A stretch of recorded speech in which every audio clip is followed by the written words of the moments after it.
한 분이 그 암 환자는 잊지를 못하겠어요. 암 진단을 받고 영등포에 역에 딱 섰는데 온 세상이 찬란해 보이더래. 온 세상에.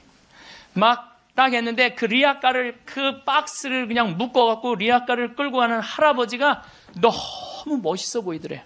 저 할아버지는 살아서 생명을 누리고 살고 있구나. 저 할아버지는 생명을 누리고 살고 있구나. 그 할아버지가 그렇게 힘차 보이더래.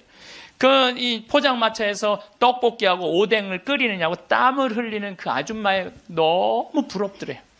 그리고 버스가 온다고 막 버스 잡는다고 막 사람들이 뛰어갈 때 생명이 막 흘러 넘치더래요. 난 이제 이 세상에 더 이상 없겠구나. 이런 세상에 함께 할 수 없구나. 내 존재가 잊혀진다는 거, 내 존재가 사라진다는 건 너무너무 슬픈 거예요. 근데 여러분들, 제가 진리 하나 알려드릴게요. 우리 인간은요, 죽기 전까지는요, 절대 안 죽어요.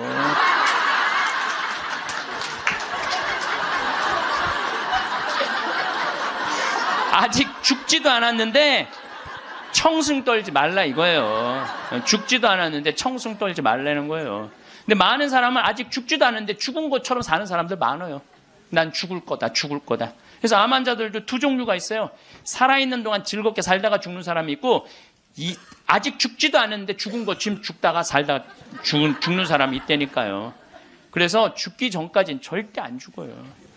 사람들이 병들어서 자신에게 주어진 시간이 얼마 남지 않았다고 하면, 하느님, 만약 당신께서 다시 한번 저에게 생명을 허락하셔서 건강하게 된다면 훨씬 더 착하게 살고 운동도 열심히 하고 남들한테 희생도 잘하고 성당도 열심히 다니겠다고 그렇게 자신과 약속하는 사람들 참 많아요. 그렇죠?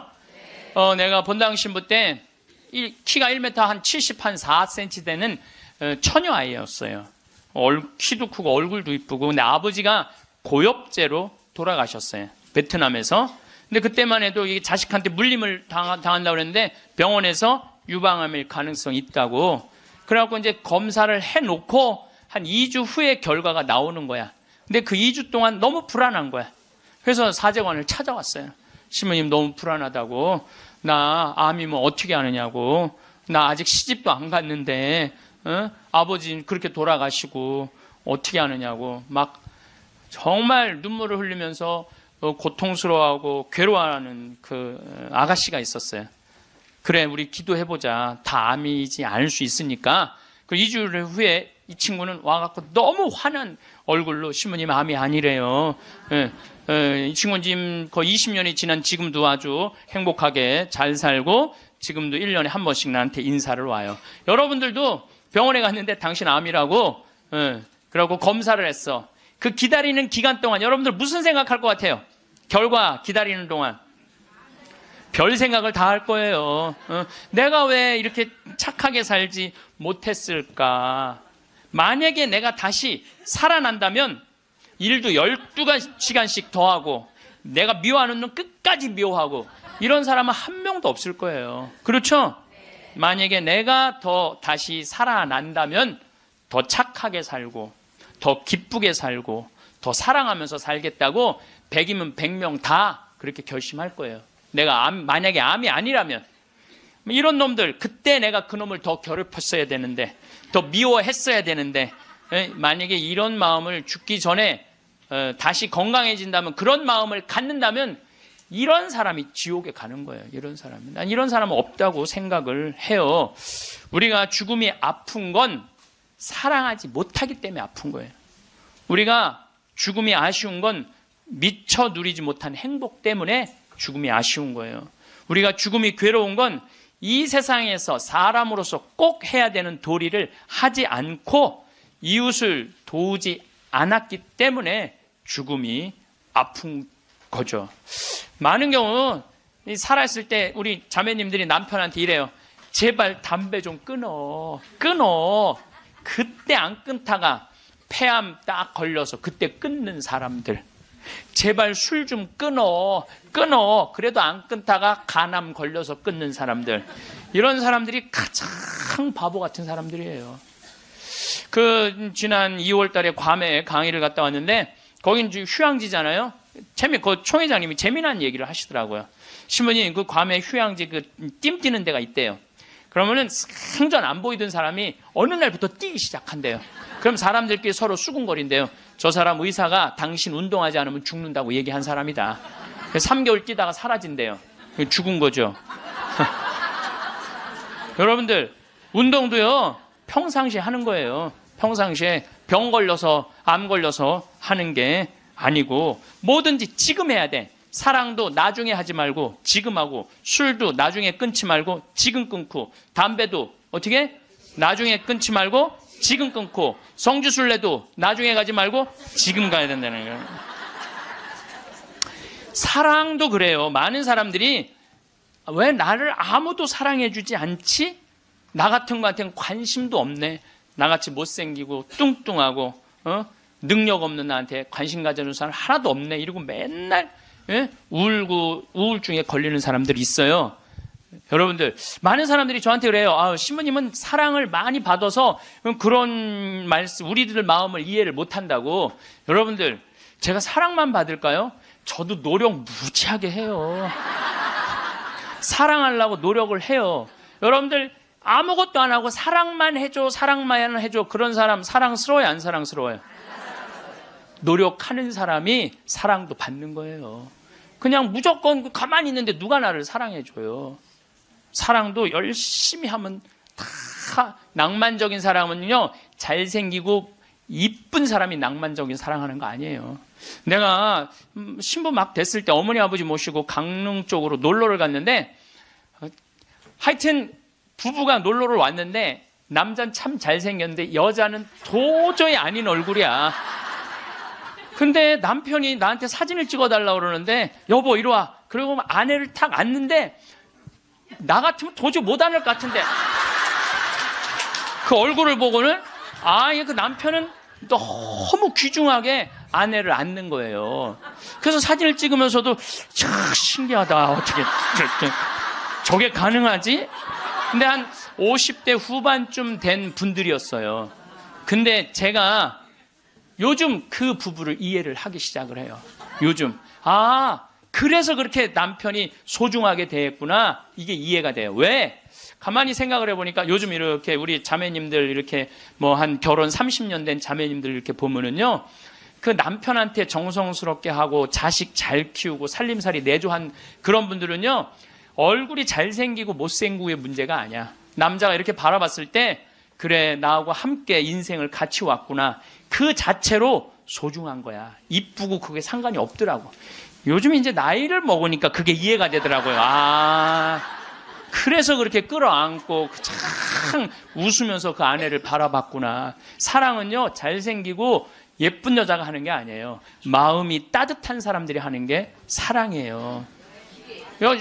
신부님, 저는 얼굴이 못생겨갖고 아무도 저를 바라봐주는 사람이 없어요. 여러분들, 얼굴이 못생겨갖고 아무도 자기를 사랑해주지 않으면 방법이 있어요. 자기가 자기를 사랑해주면 돼요. 자기가 자기를 사랑해주면 되잖아요. 남이 사랑해줄 때 기다리면 그거 힘들어요. 내가 나를 아끼고 사랑해주면 빛이 나. 빛이 나면은 사람들은 나한테 다가오게 돼 있는 거예요. 작년 8월 달에 우리 생태마을에, 이제 우리는 암 환자를 더 이상 안 받습니다. 이 방송 보시는 분들, 이제 더 이상 암 환자를 안 받아요. 왜 암 환자를 안 받냐? 우리 집은 사실은 암 환자들 치료 기관이 아니라 환경 교육하고 교우들 피정하는 집이에요. 근데 워낙 먹을거리가 좋고 이래서 내가 암 환자들을 받았는데, 요즘은 피정하겠다는 분들이 너무 많이 와서 그분들은 전부 다 청주 꽃마을로 가라고 그래요. 거기 이제 암 환자 전문 기관이니까. 그래서 암 환자를 안 받는데, 작년 8월 달에 암 환자가 또 왔어요. 근데 이 사람은 천주교 신자도 아니야.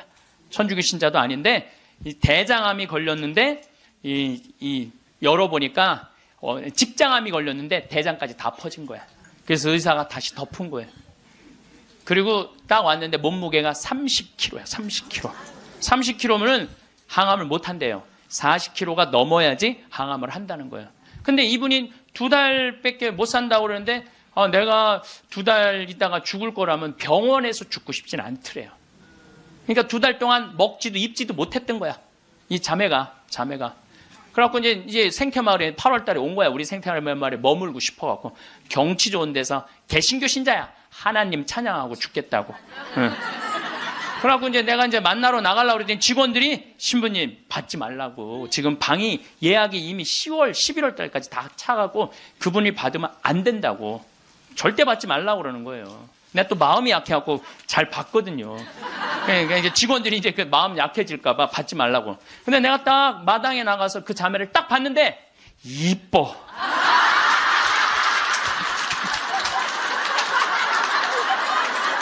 아니 57이라는데 그렇게 이뻐요. 이쁘더라고요. 그러니까 난 서 있지를 못하는 거야. 2달 동안 입지도 먹지도 못했으니까. 너무 이쁘더라고요. 그래서 신부님 나 2달밖에 안 남았는데 여기 있고 싶다고 좀. 그래서 내가 직원들한테 야 죽은 사람 소원도 들어준다는데 산 사람 소원 하나 못 들어주냐? 그 침대 있는 방 그거 내주자. 그리고 우리가 8월 9월 추석 들어있으니까 그땐 손님이 좀 뜸하지 않느냐. 그래서 받자. 받았어요. 받았는데 이 자매가 유명한 번역가예요. 중국어, 영어, 독일어를 할 줄 아는 유명한 번역가예요. 여러분들도 아마 그분 책을 한 번씩 봤을 거예요. 근데 어쨌거나 우리 집에 와서 2달 동안 밥도 못 먹었다는 자매가 병원에서 우리 집에서는 밥을 나보다 더 먹는 거야. 밥이 너무 맛있다는 거야. 밥이 너무너무 맛있다는 거야. 밥이 너무 맛있다는 거예요. 그리고 이제 뒤에 이제 산책 둘레길이 1시간짜리가 있는데 그 둘레길을 돌면서 너무너무 행복하다는 거야. 너무너무 행복하다고. 이제 그래갖고 뭐 그런가 보다 해갖고 이제 10월 달이 됐는데 이제 2달 후에 방 빼줄 생각을 안 하는 거야. 2달 있다가 죽는다고 그래서 받아줬더니 살이 더 통통 찌는 거예요. 살이 더 통통. 근데 10월 달에 오더니 이 자매가 하는 말이 신부님 내가 미사 참여를 해보니까 성체가 너무 좋다는 거예요. 개신교는 성체 성사가 없잖아요. 예수님을 몸 안으로 영한다는 게 여러분들 참 여러분들은 행복한 사람들이에요. 여러분들 사랑은 뭐냐면요. 사랑은 같이 있고 싶은 거야. 여러분들 1살, 2살짜리 애 낳았을 때 걔 보고 있으면 같이 있고 싶어? 같이 안 안고 싶어요? 너무 사랑스럽죠? 네. 같이 있고 싶어서 뭐라 그러냐면 눈에 넣어도 안 아프다 그래. 이 눈에 티끌 하나만 들어가도 막 난리를 쳤는데 이만한 걸 눈에 넣어도 안 아프다 그러니 이게 보통 이게 그것처럼 사랑스러워. 눈에 넣어도 그 큰 거를 넣어도 안 아프다는 얘기예요. 근데 예수님은 우리랑 너무 같이 있고 싶은 거야. 눈에 넣어도 안 아픈 게 아니라 그걸 뛰어넘어서 너무 같이 있고 아예 안에 들어가서 살고 싶은 거. 우리 안에. 그래서 성체로 우리 안에 들어와서 살고 있는 거예요. 그 행복한 신비를 여러분들은 매일매일 경험하는 거예요. 근데 우리 자매가 이렇게 보면서 나도 성체 영하고 싶다는 거예요. 세례를 받아야 되는데 근데 동생이 목사님이야. 그 동생하고 상의를 했대요. 나 거기 가고 세례 받고 싶다고. 천주교 세례. 근데 이 목사님이 한술 더 뜨는 거야. 누나 가고 기분도 좋고 몸도 좋아지니까 세례 그냥 받으라고. 천주교 큰 집이나 마찬가지니까 세례 받으라고. 그래갖고 이제 데레사로 세례를 줬어요. 데레사로. 그러니까 데레사가 이제 매 시간마다 나한테 와서 강의 듣잖아. 앉아갖고. 근데 똑같은 걸 듣는데도 똑같이 웃기대. 그 자매가. 웃지, 밥 먹지, 공기 마시지, 예수님 먹지. 좋다는 건 다 하는 거, 좋다는 건 다 하는 거예요.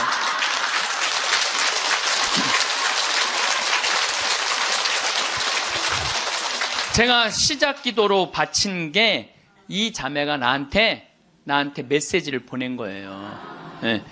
암이라고 하는 무서운 병을 만나면서 비로소 하느님을 만나게 되었습니다. 그 전까지는 교회도 잘 안 나갔대요.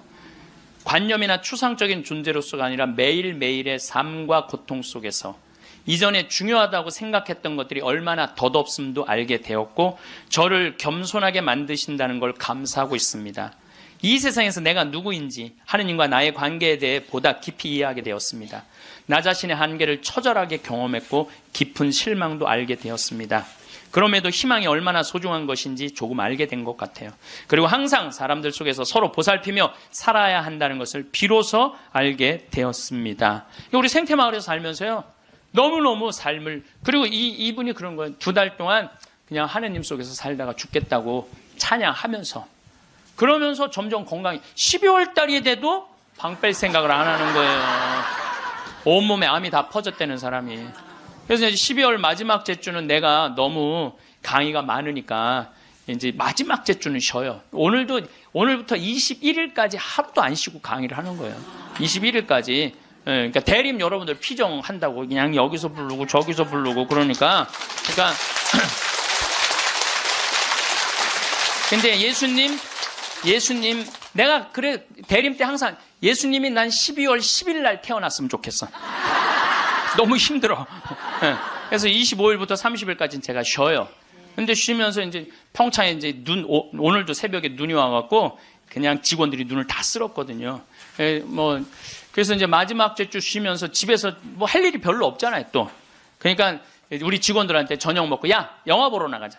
우린 또 영화를 보려면 원주로 나가야 돼. 1시간 한 20분 정도 운전을 해서 영화를 딱 이제 보러 갔는데 직원들 다 데려가는데 테레사가 눈에 밟히는 거야.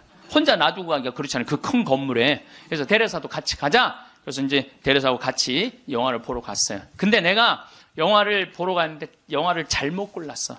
영화를 이렇게 단편 영화를 골라야 되는데 1년에 한 편씩 나오는 영화에 2편을 데려간 거예요. 반지의 제왕, 호빗 뜻밖의 여정, 스마우그의 폐허라는 2편을 데려간 거예요. 이 난쟁이들이 잃었던 왕국을 찾으려고 막 하다가 보물을 찾아야 되는데 그 굴 속에 용을 깨우면 안 되는 거야. 근데 용을 깨운 거야.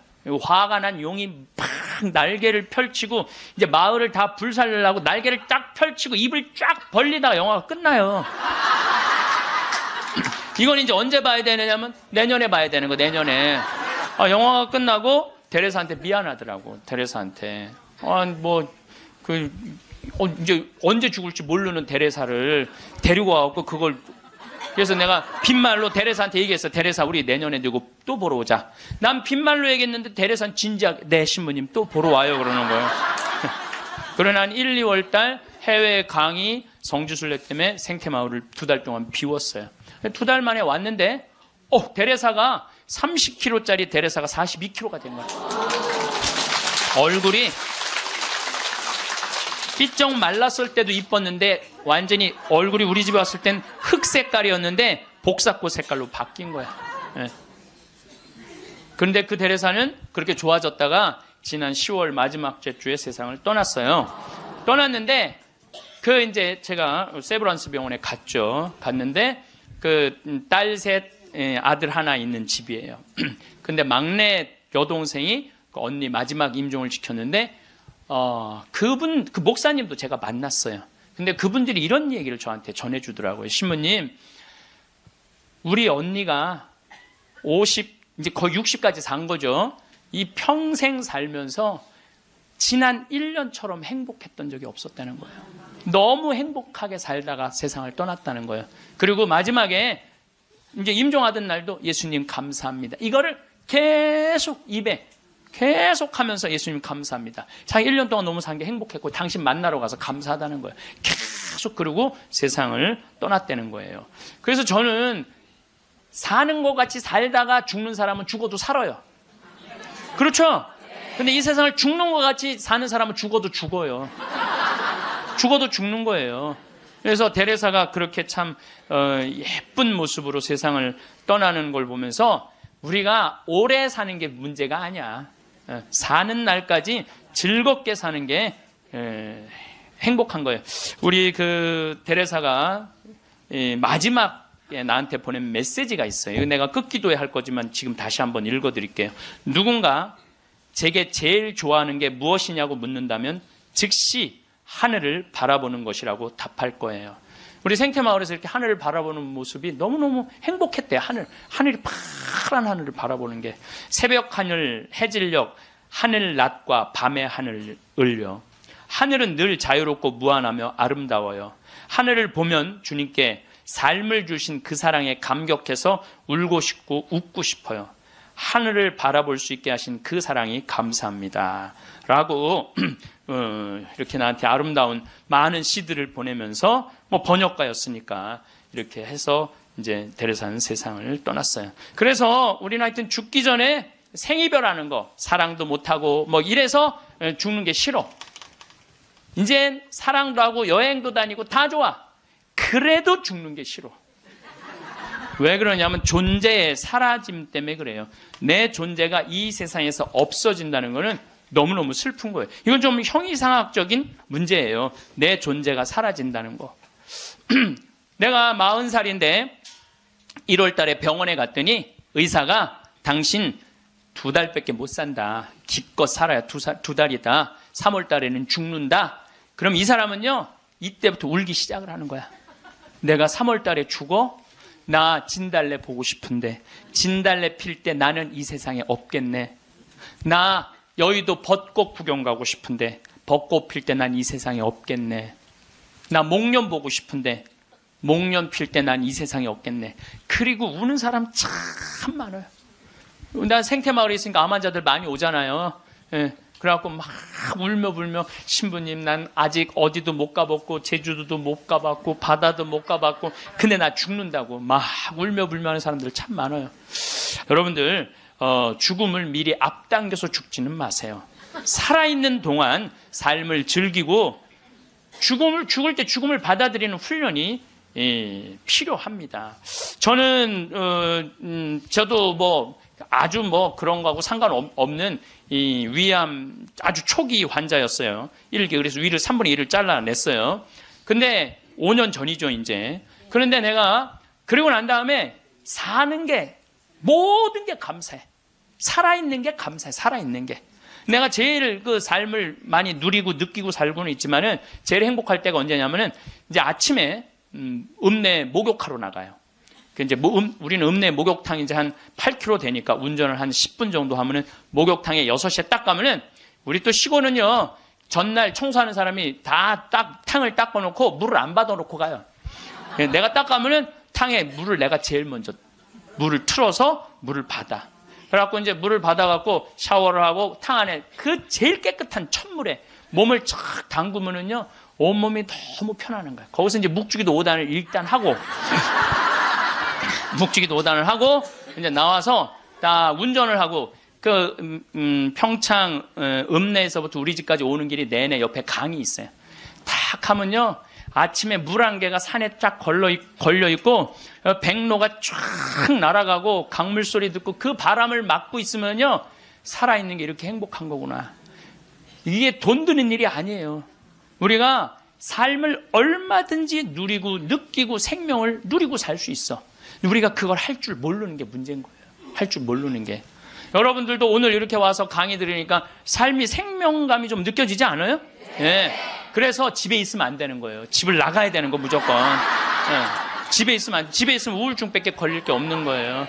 네. 제가 여러분들 죽을 때 가족들 모아놓고 나는 내가 처음 자전거 탈 때 아빠가 뒤에서 잡아주고 너 혼자 이렇게 자전거 처음 탔을 때 아빠는 얼마나 행복했는지 몰라. 죽을 때 아빠가 자식한테 이렇게 얘기하는 거죠. 내가 너희들 손잡고 우리 생태마을 국장하고 아들 둘하고 3, 4년 전에 스페인 산티아고 600km를 걸었어요. 우리 국장은 한 달 동안. 그게 내가 보기에는 죽을 때 내가 너희들하고 그때 걸었을 때 너무너무 행복했어. 이런 말을 할 때 여러분들 멋있게 죽는 거예요. 안 죽으려고 이리 도망다니고 저리 도망다니고 그냥 풀뿌리 캐먹고 그냥 죽은 건지 산 건지도 모르고 그냥 이러고 살다가 죽지 말라는 거예요, 여러분들. 김수환 추기경님이 돌아가실 때 고맙습니다. 사랑하십시오. 참 멋있게 죽잖아요. 그러니까 여러분들도 죽을 때 좀 제발 멋있게 죽어. 죽을 때 좀 멋있게 죽어야 될 것 같아요. 내가 지난 6월 달에 필라델피아에 강의를 갔었어요. 강의가 끝나고 이제 버지니아로 옮겨가려고 그러는데, 기차를 타고 가려고 그러는데, 젊은 부부들이, 뭐 젊었다고 그래야 한 45, 6 된 부부들이, 신부님, 저희들이 모셔다 드릴게요. 뿌레젤이라는 가게를 하는 분이에요. 아니, 가게는 어떻게 하고, 직원들이 알아서 해요. 뿌레젤이라는 건 뭐냐면은, 밀가루에다가 소금 넣어서 굽는 빵이에요. 이게 하나에 300원이야. 그걸 5개를 묶어요. 그래갖고, 그게 그냥 필라델피아는 흑인이 많이 살아요. 그걸 먹고 막 허기 우리 김밥같이 먹는 거야. 김밥같이. 예. 그래서 이제 그럼 고맙다고 한 3시간 반, 4시간 걸리는 거리니까 차를 타고 가는데 이런 얘기, 저런 얘기, 이민 중에 어려웠던 얘기, 행복했던 얘기 많이 하는데 참 그 두 부부가 나한테 기가 막힌 얘기를 해주더라고요. 한참 뿌레째를 구워서 팔면서 대출도 갖고 그러는데 하루는 완전히 늙은 흑인 하나가 찾아왔대요. 그러니 뿌레째 300개를 주문을 하더래요. 그래서 내일 갖고 갈 거냐? 그랬더니 아니 오늘 갖고 갈 거야. 아니 당신 2시간이나 기다려야 되는데 기다릴 수 있느냐? 난 기다릴 수 있다고 그러더래. 직원들이 막 눈총을 주더래요. 미국은 다 예약 문화거든. 전날 예약을 하고 찾아가겠다 이러는데 그 흑인은 와갖고 2시간을 기다리고 있더니 돈 벌고 싶은 욕심에 그 뿌레째를 부지런히 걷대요. 거갖고 300개를 줬대. 뭐 하려고 그러냐? 그랬더니 내가 학교 수인데 우리 아이들 주려고 갖고 가는 거다. 그리고 갔대요. 다음 주에 또 오더니 또 뿌레째 300개를 주문을 하더래요. 화가 나더래요. 이게 무시하는 것도 아니고 이 바쁜데 뿌레째를 300개를 또 주문하네. 당신 기다릴 수 있겠냐? 나 기다리겠다고 여기서.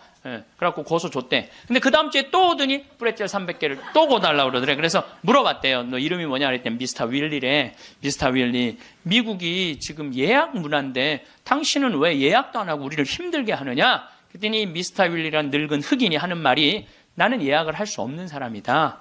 왜 예약을 못하냐? 난 지금 암이 걸려갖고 오늘 죽을지 내일 죽을지 모른다. 그런데 내가 어렸을 때 뿌레째리란 빵을 먹고 허기를 때웠다. 지금도 이 얘네들은 그 필라델피아 아이들은 얘네들은 아버지 날, 어머니 날이 따로 있어요. 그럼 그거 하나를 사서 아버지한테 보낸대요. 그걸 옛날 생각을 하고 그걸 맛있게 먹는데. 그러니까 나도 어렸을 때 이 뿌레째리란 빵을 먹고 허기를 때우고 했는데 지금 내가 수위로 있는 이 학교에 아이들도 아침을 못 먹고 오는 애들이 참 많다.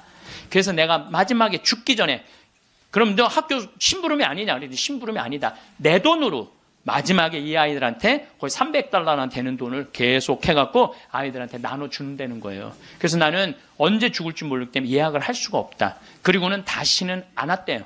죽은 거지. 그러니까 미국 사람은 죽을 때도 멋있게 죽어. 저는 여러분들도 좀 죽을 때 좀 멋있게 죽었으면 좋겠어. 예? 좀 내가 어디 선물을 갖고 가고 어디 선물을 좀 주고 죽는 그런 모습이 좀 있었으면 좋을 것 같아요. 그래서 이제 우리가 죽을 때 멋있게 죽으려면 잘 살아야 돼. 잘 살아야 돼. 그래서 저는 여러분들 우리가 잘 살려면 삶을 계획을 잘 세워야 돼. 계획이 없는 삶은요 잘 살 수가 없어요. 여러분들 인생 계획 어떻게 잘 세워져 있어요? 네. 아유 신부님 무슨 계획이 있어? 다 살았는데. 천만의 말씀이요. 여기 다 산 분 한 분도 안 계세요. 제가 얘기했죠. 죽기 전까지는 절대 안 죽는다고. 그러니까 계획이 있으셔야 된다니까. 저는 신학생 때 세미나를 하는데 앞으로 주 5일제가 된다는 거예요. 주 5일제. 그럼 토요일 날 일요일 날 교우들 성당 안 나온다는 거예요. 경치 좋은데 구경 가느냐고 성당에 안 다닌다는 거예요. 프랑스가 신자 비율이 97%인데 주 5일제 실시하고 미사 참여율이 8%로 떨어져요. 90%가 성당에 안 나오는 거예요. 내가 프랑스에 가보니까 금요일 저녁부터 놀러 나가더라고요. 금요일 저녁. 그 일요일만 되면 그 파리로 엄청난 차들이 들어오는 거야. 그럼 언제 성당에 가? 토요일 날 놀러 다니느냐고. 그럼 내가 30년 전에 신학교 교수님들이 그러더라고요. 앞으로 주 5일째 되면 한국도 그런 일이 벌어질 거다. 금요일 저녁부터 놀러 나갈 것이다. 경치 좋은데 구경 간다고. 그럼 그들을 어떻게 하느님 품으로 이끌 것이냐? 답을 내놔라. 저는 그때 그런 생각을 했어요. 그래, 교우들이 경치 좋은데 구경 간다고 성당을 안 나와? 그럼 나는 나중에 신부가 되면 성당을 경치 좋은데 전화해야 되겠다. 그리고 글리 오라고 해야 되겠다. 그래서 이제 제가 이제 신부 되자마자 저는 생태마을을 신학생 때부터 꿈꿨으니까 신부 되자마자 땅 보러 다녔어요. 용문으로, 양평으로, 가평으로, 안성으로. 주머니 돈 한 푼 없어도 항상 꿈을 꾸면 하느님이 이루어 주시거든요. 네. 월요일 날 나한테 40억 봉헌한 분도 내가 아프리카 잠비아에 대학, 농업대학 세운다는 꿈을 꾼 거예요. 그러니 누가 이루어 주시는 거예요? 하느님이 이루어 주시는 거예요. 믿음이 있어야 돼. 언젠간 줄 거라는 믿음이 있어야 돼. 네. 그래서 이제 막 여기저기 땅 보러 다니는데 뭐 30억, 50억 그러더라고요. 부동산 업자가 신부님 돈이 어디 있어서 땅을 보러 다니느냐고. 나 돈 한 푼도 없다.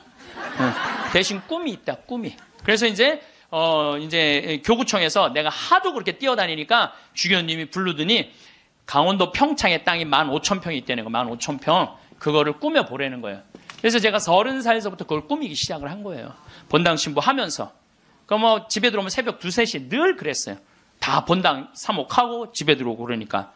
10년 하는데 도저히 안 되겠더라고요. 그래서 주교님한테 청을 드렸죠. 주교님, 저 이제 초대 본당 신부 2번을 5년을 했으니 저 이제 강원도 평창 생태마을에 들어가서 살게 허락을 해 주십시오. 청을 넣었더니 주교님 그럼 가라고. 그래서 내가 가서 생태마을에 가서 사는데 10년 동안 꽃 심어놓고 나무 심어놓고 사니까 지금은 봄만 되면 천국이에요. 천국.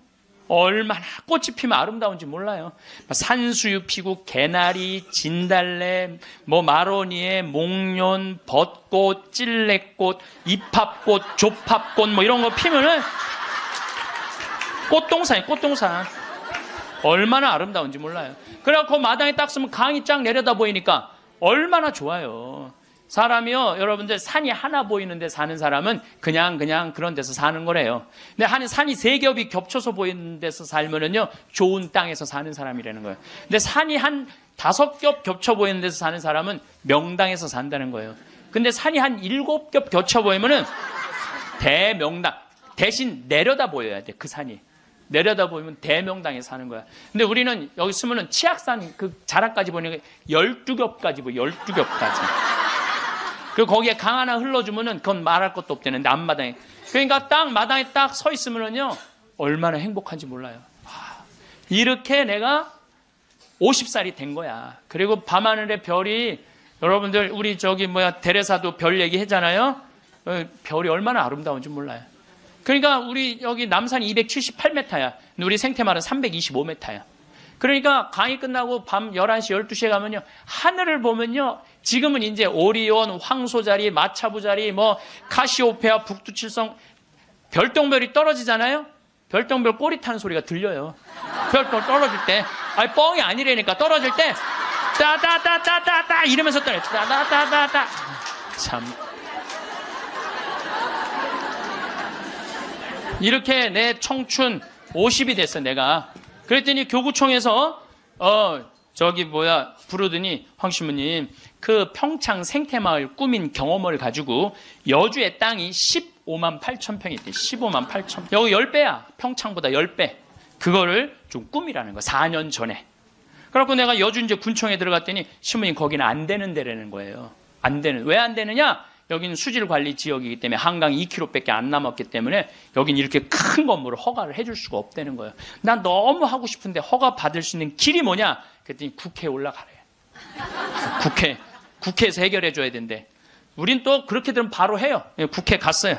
그래갖고 해당 지역 국회의원을 만났어요. 나 우리나라 국민들이 맨날 먹고 마시는 데만 있는 게 아니라 정말 정신적으로 쉴 수 있는 공간을 만들고 싶다. 그래서 여기 하고 싶다. 그랬더니 국회의원이 딱 보더니 신부님 이거 안 되는 거라고. 근데 한마디 했어. 내가 안 되니까 여기 왔지 되면 오겠냐고.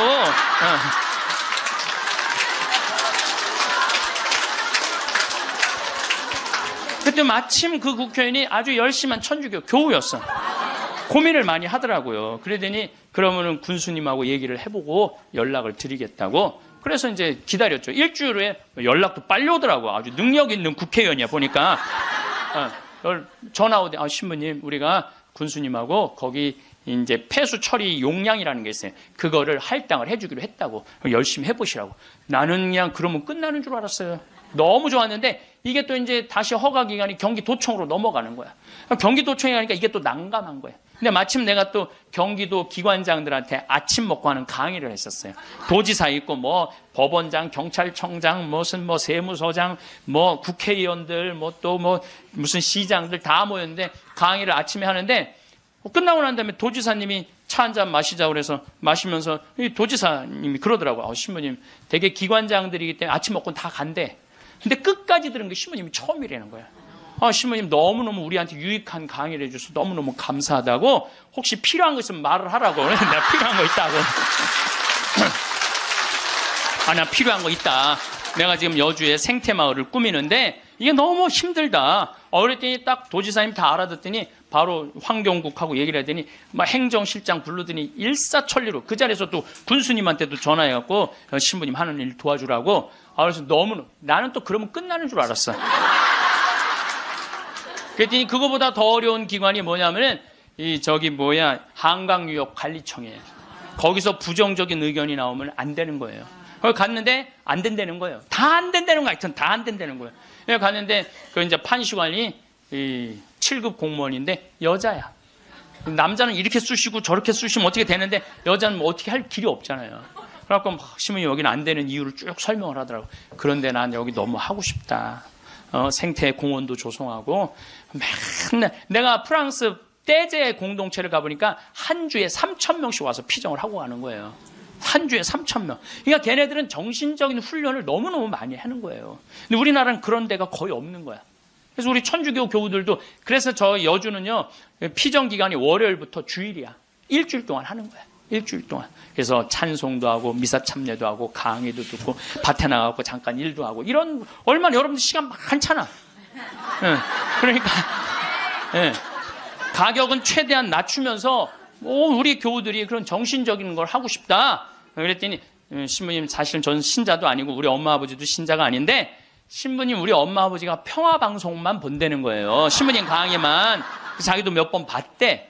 봤는데 신부님 생각이 좋아서 내가 긍정 의견을 내겠다고. 넘을 산을 다 넘은 거야. 얼마나 행복한지 몰라요. 그런데 진짜 큰 산이 하나 있더라고. 주민들이 결사 반대하는 거예요. 주민들이 한 105호 정도 되는데 그 부평리 주민들이 안 된다. 결사 반대는. 그래서 야 이거 결사 반대하면 안 되는데 그래갖고 내가 이제 주민들 이제 마을회관에 만나자 그랬어요. 딱 만났는데 눈빛이 결사항전의 눈빛이 있더라고요. 결사항전의 눈빛이.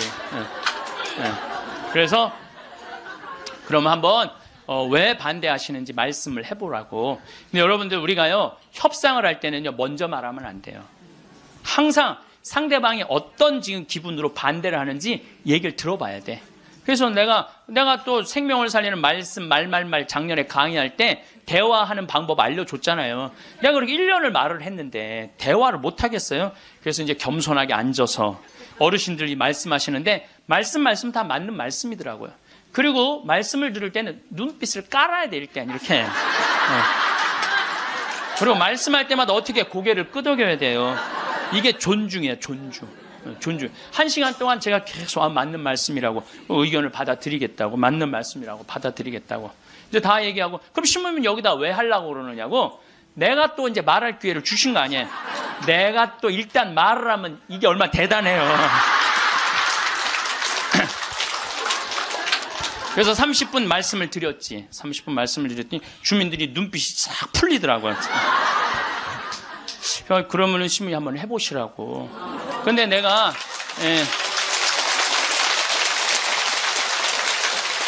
그걸로 끝나서는 안 될 것 같아.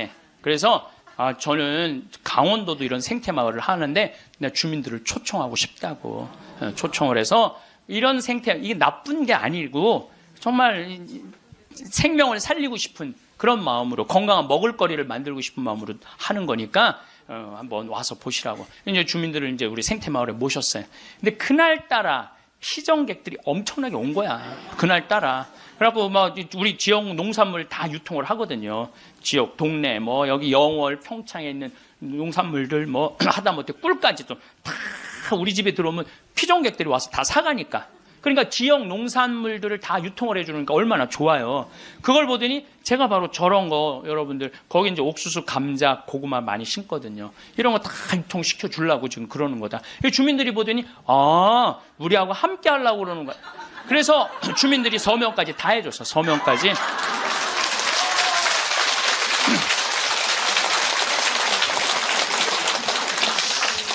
나는 보통 텔레비전 보면 막 반대할 때 막 결사 반대 막 피 같은 거 막 써놓고 막 그리고 서로 막 죽기 살기 까무러치기로 싸우는 거 보면 이해가 안 돼. 왜 말로 하면 될 걸 왜 싸우는지 이해가 안 가.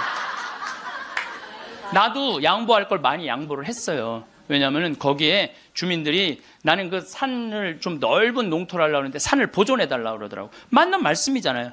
그래서 삶 보존하는 걸로 하고, 이제 거기서 이제 말을 좀 해서 이 사람이 말을 타면은요, 이게 그 말을 키우고 싶은 이유 중에 하나는 왜 말을 키우고 싶으냐면 장애자들이 말을 타면은 이 치료가 굉장히 좋아요. 그래서 장애인 협회에서 나한테 와갖고 신부님 말을 좀 하면은 말 탈 공간이 없다는 거예요. 지금 수도권은 너무 비싸고. 근데 여긴 땅이 15만 8천 평 아니야. 15만 8천 평.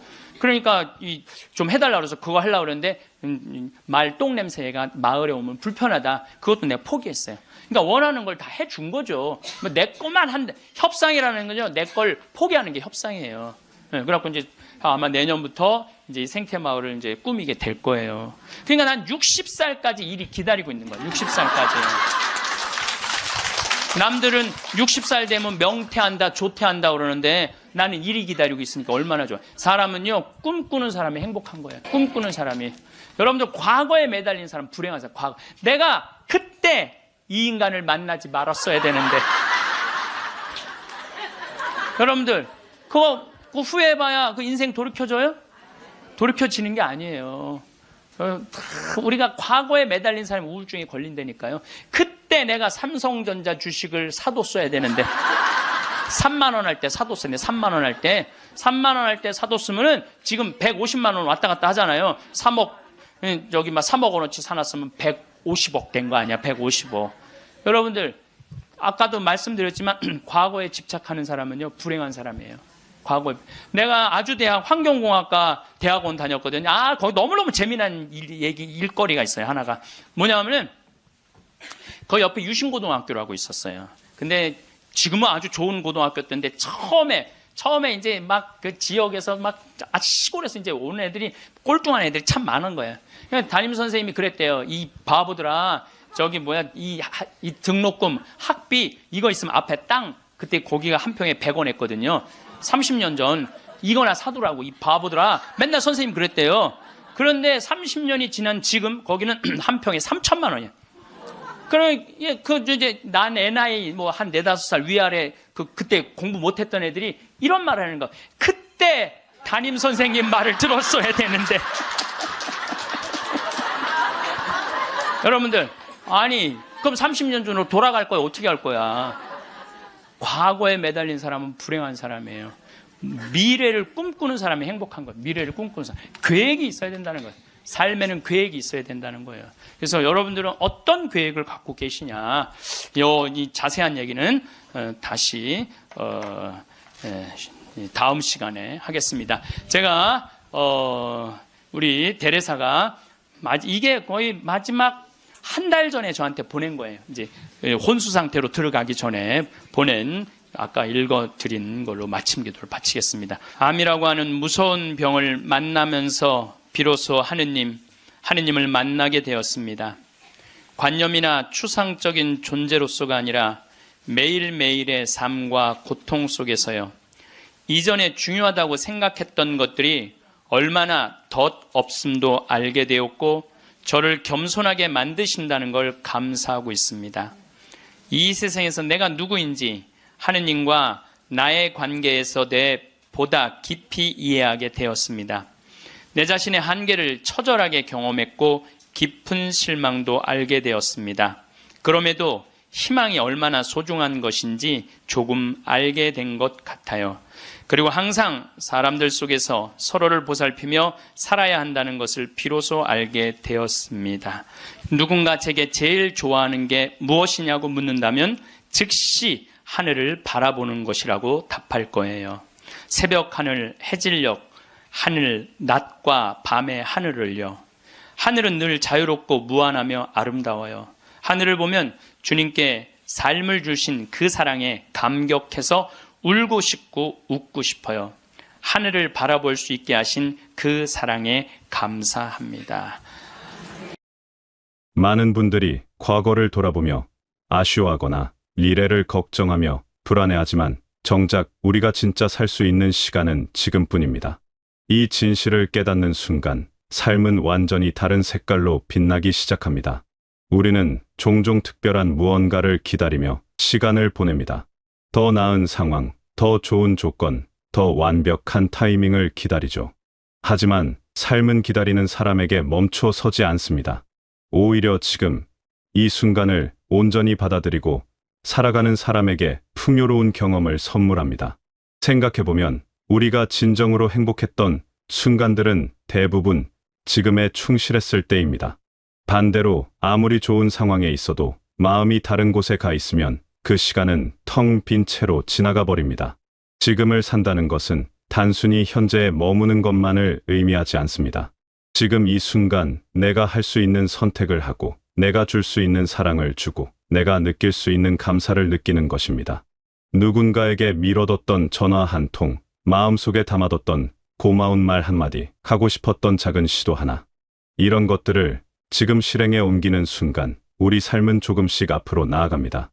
많은 분들이 언젠가 시간이 나면, 여유가 생기면, 상황이 나아지면 무언가를 하겠다고 생각합니다. 하지만 완벽한 순간은 오지 않습니다. 지금이 아니면 영영 오지 않을 수도 있습니다. 용서하고 싶었던 사람이 있다면 지금 그 마음을 전하세요. 시작하고 싶었던 일이 있다면 지금 첫걸음을 내디디세요. 바꾸고 싶었던 습관이 있다면 지금 이 순간부터 다르게 행동하세요. 변화는 언제나 지금에서 시작됩니다. 사랑도 마찬가지입니다.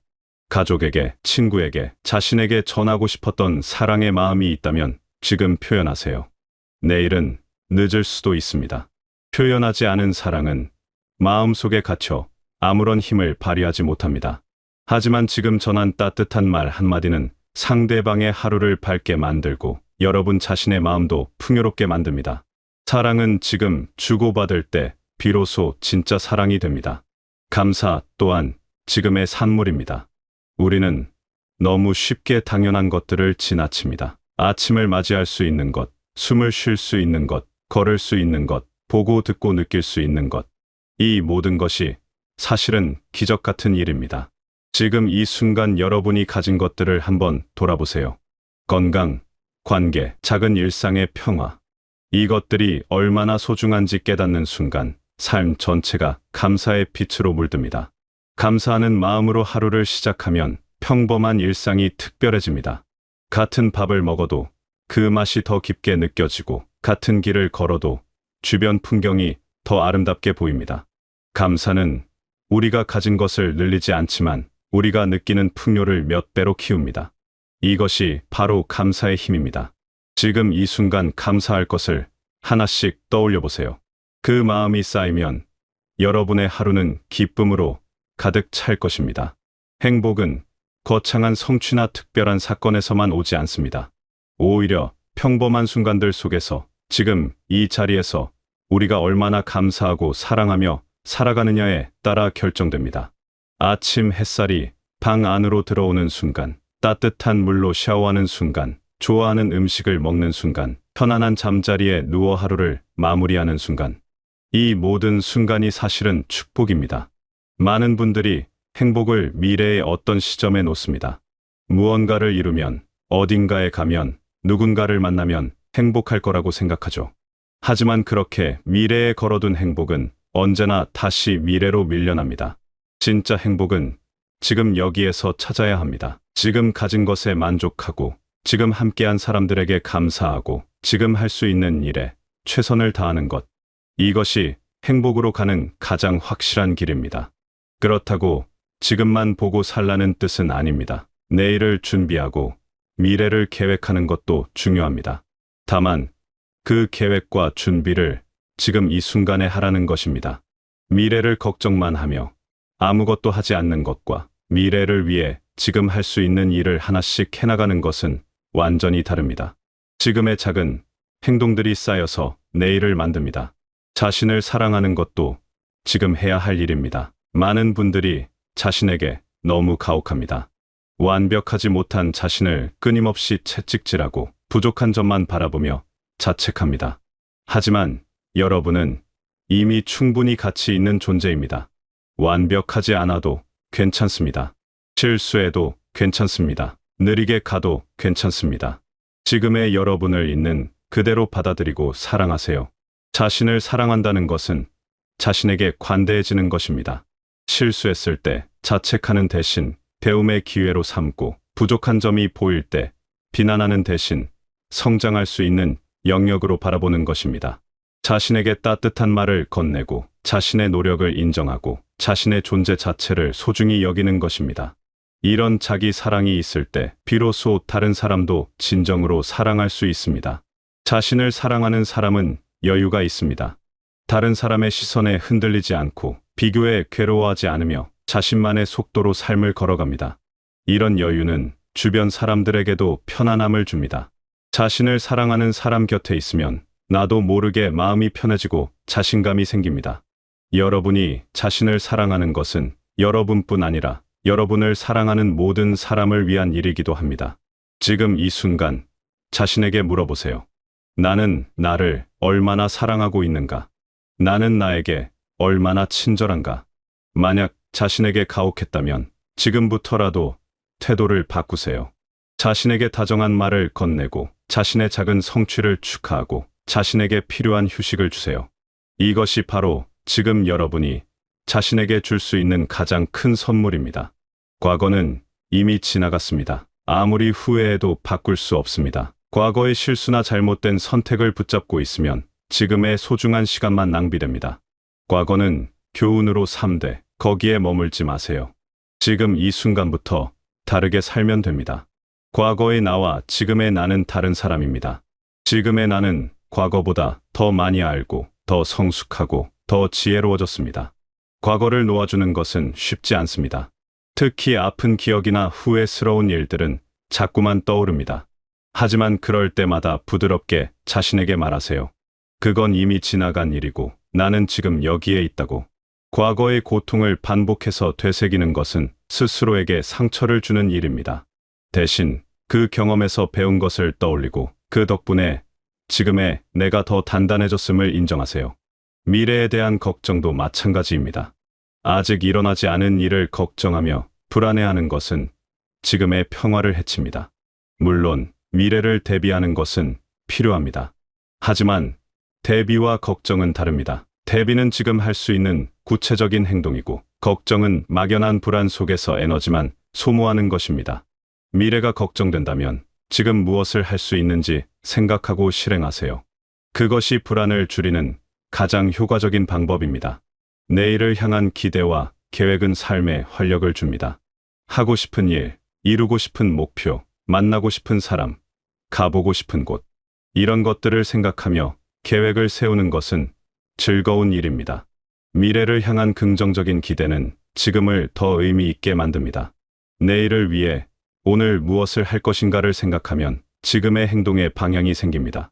꿈을 꾸는 사람은 나이와 상관없이 젊습니다. 내일을 기대하고 새로운 것을 시도하고 배우고 성장하려는 마음이 있는 한 우리는 계속 새로워집니다. 반대로 꿈을 잃고 현재에 안주하면 삶은 정체되고 활기를 잃습니다. 지금 이 순간에도 여러분 앞에는 무수히 많은 가능성이 열려 있습니다. 새로운 취미를 시작할 수도 있고 새로운 사람을 만날 수도 있고 새로운 곳을 갈 수도 있습니다. 삶은 매 순간 선택의 연속입니다. 아침에 일어나서 기분 좋은 하루를 기대할 것인지 피곤함에 짜증을 낼 것인지 누군가의 실수를 너그럽게 이해할 것인지 화를 낼 것인지 새로운 것을 시도할 것인지 익숙한 것에 머물 것인지 이 모든 선택이 지금 이루어집니다. 그리고 이 작은 선택들이 모여서 우리의 삶을 만듭니다. 지금 이 순간 여러분이 할 수 있는 가장 좋은 선택은 감사하는 것입니다. 감사는 삶의 질을 근본적으로 바꿉니다. 같은 상황에서도 감사하는 사람은 행복하고 불평하는 사람은 불행합니다. 상황이 행복을 결정하는 것이 아니라 우리의 마음이 행복을 결정합니다. 지금이라는 시간은 우리에게 계속 주어집니다. 매 순간이 새로운 시작이고 매 순간이 새로운 기회입니다. 아침에 눈을 뜨면 새로운 지금이 시작되고 밤에 잠들 때까지 수많은 지금들이 이어집니다. 이 모든 순간을 의식하며 살 수는 없지만 적어도 중요한 순간들만큼은 온전히 그곳에 머물러 보세요. 지금을 사는 삶은 후회가 적습니다. 왜냐하면 매 순간 최선을 다하고 말하고 싶은 말을 하고 싶은 일을 하기 때문입니다. 나중을 기약하지 않고 지금 실행하기 때문입니다. 물론 실수도 하고 잘못된 선택도 하겠지만 그것조차도 지금 최선이라고 생각한 선택이었기에 후회가 덜합니다. 반대로 늘 미루고 망설이다가 기회를 놓치면 평생 후회로 남습니다. 지금을 사는 삶은 관계가 풍요롭습니다. 사랑하는 사람에게 지금 사랑을 표현하고 감사한 마음을 지금 전하고 필요한 대화를 지금 나누기 때문입니다. 관계는 쌓아가는 것이 아니라 매 순간 새롭게 만들어가는 것입니다. 지금 이 순간 상대방에게 어떻게 대하느냐가 관계의 질을 결정합니다. 과거에 얼마나 잘했는지보다 지금 얼마나 잘하느냐가 중요합니다. 지금을 사는 삶은 평화롭습니다. 과거의 후회와 미래의 걱정에서 자유로워지면 마음에 평화가 찾아옵니다.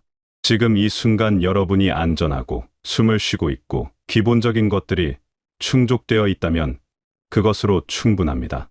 더 많은 것을 바라는 것은 좋지만 지금 가진 것에 만족하지 못하면 영원히 불행합니다. 지금 이 순간의 평화를 느끼세요. 여러분의 삶은 지금 이 순간에도 계속되고 있습니다. 이 글을 읽는 동안에도 시간은 흐르고 있고 여러분의 삶은 한순간 한순간 만들어지고 있습니다. 이 시간을 어떻게 보내느냐는 전적으로 여러분의 선택입니다. 지금부터 달라질 수 있습니다. 지금부터 감사할 수 있습니다. 지금부터 사랑할 수 있습니다. 지금부터 행복할 수 있습니다. 완벽한 순간을 기다리지 마세요. 지금이 바로 그 순간입니다. 모든 것이 준비될 때까지 기다리지 마세요. 지금 시작하세요. 조건이 갖춰질 때까지 미루지 마세요. 지금 있는 그대로 출발하세요. 여러분이 꿈꾸던 삶은 지금 여기에서 시작됩니다. 작은 한 걸음이면 충분합니다. 지금 그 한 걸음을 내디디세요. 삶은 우리를 기다려주지 않습니다. 하지만 우리가 지금을 붙잡으면 삶은 우리에게 풍성한 선물을 줍니다. 깨어있는 의식으로 살아가는 매 순간이 선물입니다. 사랑하는 사람들과 함께하는 지금이 선물입니다. 건강하게 숨 쉬고 있는 지금이 선물입니다. 이 모든 선물을 알아보고 감사하며 누리세요. 여러분은 이미 충분히 잘하고 계십니다.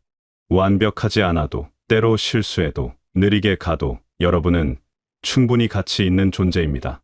자신에게 너무 가혹하지 마세요. 자신을 따뜻하게 대하고 자신의 노력을 인정하고 자신의 존재를 사랑하세요. 여러분이 지금 이 순간 여기에 있다는 것만으로도 충분히 의미 있습니다. 여러분의 삶이 지금 이 순간부터 더욱 풍요로워지고 매일매일이 감사와 사랑으로 가득 차며 작은 행복들이 모여 여러분의 삶을 환하게 비추기를 소망합니다. 오늘 하루도 묵묵히 지금을 살아낸 당신을 온 마음으로 응원합니다. 부디 스스로를 아끼고 사랑하며 당신의 모든 순간에 깊은 평안과 행복이 깃들기를 진심으로 바라겠습니다.